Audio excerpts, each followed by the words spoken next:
నిజామాబాద్ పోలీసుల కాల్పుల్లో ఓ rowdy sheeter నిందితుడు రియాజ్ ఎట్టకేలకైతే మృత్యువాత పడినటువంటి పరిస్థితి మనం చూస్తున్నాం. మొన్నటికి మొన్న నిజామాబాద్ జిల్లా కేంద్రంలో ఓ పలు కేసుల్లో నిందితుడిగా ఉన్నటువంటి రియాజ్‌ను సీసీఎస్ కానిస్టేబుల్ ప్రమోద్ అతన్ని ఠాణాకు తరలించేటటువంటి ప్రయత్నంలో భాగంగా రియాజ్ ఎట్టకేలకైతే ప్రమోద్‌పై కత్తితో దాడికి తెగబడ్డాడు. తీవ్ర గాయాల పాలైనటువంటి ప్రమోద్ ఎట్టకేలకైతే ఆసుపత్రిలో చికిత్స పొందుతూ మృత్యువాత పడినటువంటి నేపథ్యంలో యావత్ నిజామాబాద్ జిల్లా ప్రజలతో పాటు ఏకంగా పోలీస్ శాఖ కూడా నివ్వెరపోవడంతో పాటు తీవ్ర స్థాయిలో దిగ్భ్రాంతికి లోనైనటువంటి పరిస్థితి మనం చూస్తున్నాం. అప్పటి నుంచి పరారులో ఉన్నటువంటి రియాజ్‌పై నిజామాబాద్ జిల్లా పోలీసులైతే ఎట్టకేలకైతే 50,000 రివార్డుగా ప్రకటించింది.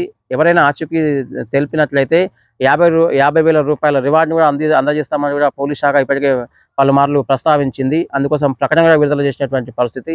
ఎట్టకేలకు సమాచారం అందుకున్నటువంటి పోలీసులు నిజామాబాద్‌కు కూతవేటు దూరంలో ఉన్నటువంటి సారంగపూర్ పరిసర ప్రాంతంలో ఓ పాడుబడ్డ బావి దగ్గర లారీలో తలదాచుకున్నారనేటటువంటి పక్కా సమాచారం మేరకు పోలీసులు గాలింపు చర్యలు చేపట్టారు. అక్కడే ఉన్నటువంటి రియాజ్‌ను వలపన్ని సమయస్ఫూర్తితో వ్యవహరించి మరి నిజామాబాద్ పోలీసులు అయితే పట్టుకోవడం జరిగింది. ఆ పట్టుకునేటటువంటి ప్రయత్నంలో రియాజ్ మరో కానిస్టేబుల్‌పై దాడికి యత్నించాడని తెలిసింది. ఆ తోపులాట కాస్త ఉధృతంగా దారితీసినటువంటి నేపథ్యంలో పరస్పర ఘర్షణకు తెరలేపినటువంటి పరిణామ క్రమంలో రియాజ్‌కు తీవ్ర స్థాయిలో గాయాలపాలైనటువంటి పరిస్థితి. గాయాల పాలైనటువంటి రియాజ్‌ను ఎట్టకేలకైతే నిజామాబాద్ పోలీసులు స్థానికంగా ఉన్నటువంటి గవర్నమెంట్ జనరల్ ఆసుపత్రికి అయితే చికిత్స కోసం తరలించారు. నిన్న రాత్రి నుంచి రియాజ్‌కు ప్రభుత్వ జనరల్ ఆసుపత్రిలో 4వ ఫ్లోర్‌లో ఓ రూమ్‌లో పూర్తి స్థాయిలో పహారా కాస్తూ అక్కడ చికిత్స అందించే ప్రయత్నం చేసినటువంటి పరిస్థితి. పూర్తి స్థాయిలో గాయాల పాలైనటువంటి రియాజ్‌కు చికిత్స అందించేటువంటి క్రమంలో పోలీస్ శాఖ కూడా వైద్యులకు విజ్ఞప్తులు చేసినటువంటి నేపథ్యంలో ఎట్టకేలకైతే వైద్య బృందం అంతా అతనికి వైద్యం అందించే ప్రయత్నం చేసింది. ఇవాళ సోమవారం ఉదయం వేళ అతను తప్పించుకునేటటువంటి ప్రయత్నంలో భాగంగా అక్కడే కాపలా కాస్తున్నటువంటి మరో కానిస్టేబుల్ వెపన్‌ని గుంజుకునే ప్రయత్నం చేశారు. దాడికి తెగబడే ప్రయత్నం చేశాడు. ఈ క్రమంలో మరో కానిస్టేబుల్ గమనించి పోలీస్‌పై అదే సందర్భంలో అక్కడ ఉన్నటువంటి పేషెంట్లపై కావచ్చు, స్థానిక ప్రజలపై కూడా దాడికి యత్నించే అవకాశం ఉన్నటువంటి నేపథ్యంలో ఆత్మరక్షణ కోసం ప్రాణరక్షణ కోసం మాత్రమే పోలీసులు కాల్పులు జరిపారంటూ కూడా పోలీస్ శాఖ ప్రధానంగా చెప్తున్నటువంటి పరిస్థితి మనం చూస్తున్నాం.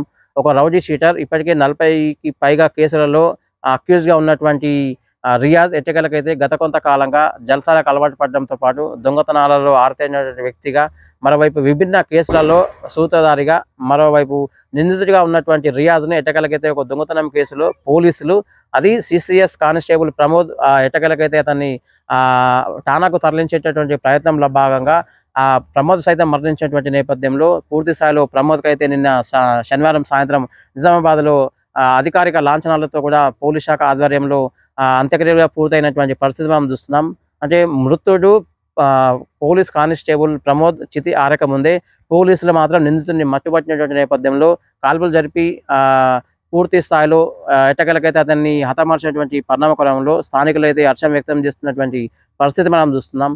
ఒక అన్యం పుణ్యం ఎరగనటువంటి విధుల్లో భాగంగా విధుల్లో నిమగ్నమైనటువంటి ఒక సీసీఎస్ కానిస్టేబుల్ ప్రమోద్‌ను విచక్షణ రహితంగా పొడిచి దారుణంగా హతమార్చినటువంటి ఈ నేపథ్యంలో రియాజ్‌ను పట్టుకునేటటువంటి ప్రయత్నంలో భాగంగా పోలీస్ శాఖ మాత్రం అప్రమత్తం అవుతూనే పూర్తి స్థాయిలో సమయస్ఫూర్తితో వివరించే ప్రయత్నం చేసింది. ఇవాళ సఫలీకృతమైనటువంటి పరిస్థితి. నిజామాబాద్ జిల్లా ప్రజలకు మాత్రం నరకాసుర వధ అనేటటువంటి ఒక చందంగా దీపావళి వేళ ఎట్టకేలకైతే పోలీసులు మాత్రం ఒక కానుకగా ఇచ్చినటువంటి పరిస్థితి మనం చూస్తున్నాం. ఇప్పటికే 40కి పైగా కేసుల్లో నిందితునిగా ఉన్నటువంటి రియాజ్ ఎట్టకేలకైతే పోలీసుల కాల్పుల్లో మృత్యువాత పడినటువంటి నేపథ్యంలో అక్కడ రోగులతో పాటు స్థానిక ప్రజలు కూడా హర్షం వ్యక్తం చేసినటువంటి పరిస్థితి మనం చూస్తున్నాం. పోలీసుల పనితీరు పట్ల యావత్ తెలంగాణ రాష్ట్రంతో పాటు దేశ స్థాయిలో కూడా హర్షాతిరేకాలు వ్యక్తమవుతున్నటువంటి పరిస్థితి మనం చూస్తున్నాం. ఇలాంటి సంఘ విద్రోహక చర్యలకు ఎవరైనా పూనుకుంటే ఇలాంటి ఘటనలు పునరావృతం అవుతాయంటూ ఈ ఘటన మనకు చెప్పకనే చెప్తుంది.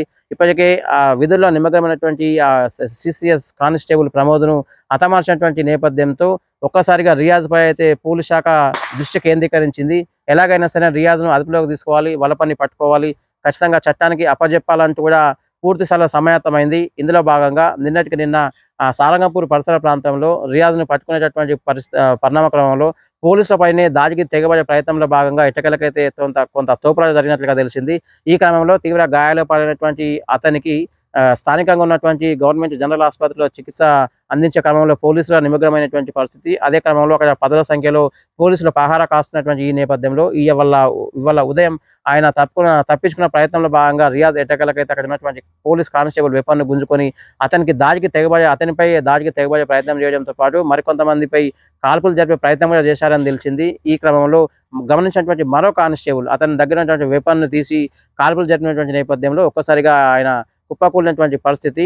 వాస్తవానికి నిజామాబాద్ జిల్లా పోలీసులు కూడా ఎన్కౌంటర్ చేయాలనే ఉద్దేశం కాకుండా పోలీసులు మాత్రం చట్టానికి అప్పచెప్పే ప్రయత్నంలో భాగంగా ఈ అనూహ్య రీతిలో ఈ ఎన్కౌంటర్ జరగడం, అదే సమయంలో పోలీసుల కాల్పుల్లో రియాజ్ మృత్యువాత పడినటువంటి నేపథ్యంలో పూర్తి స్థాయిలో స్థానికులు మాత్రం హర్షం వ్యక్తం చేయడంతో పాటు పోలీస్ శాఖ సైతం ఈ అంశానికి సంబంధించి రెస్పాండ్ అయ్యే ప్రయత్నం చేసినటువంటి పరిస్థితి.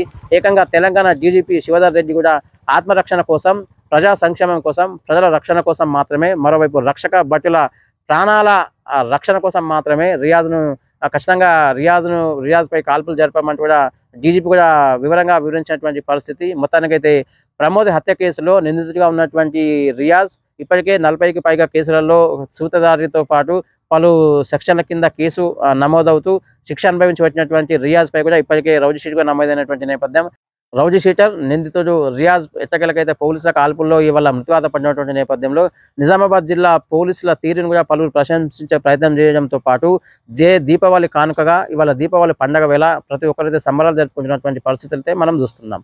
మొత్తానికి ప్రమోద్ హత్య కేసులో నిందితుడిగా ఉన్నటువంటి రియాజ్ అంతకుముందు 40కి పైగా కేసుల్లో ప్రధాన సూత్రధారిగా నిందితుడిగా ఉన్నటువంటి రౌడీ షీటర్ నిందితుడు ఎట్టకేలైతే రియాజ్ పోలీసుల కాల్పులో మృత్యువాత పడినటువంటి నేపథ్యంలో నిజామాబాద్ జిల్లాలో మాత్రం హర్షాతిరేకాలు వ్యక్తమవుతున్నటువంటి పరిస్థితులు మనం చూస్తున్నాం.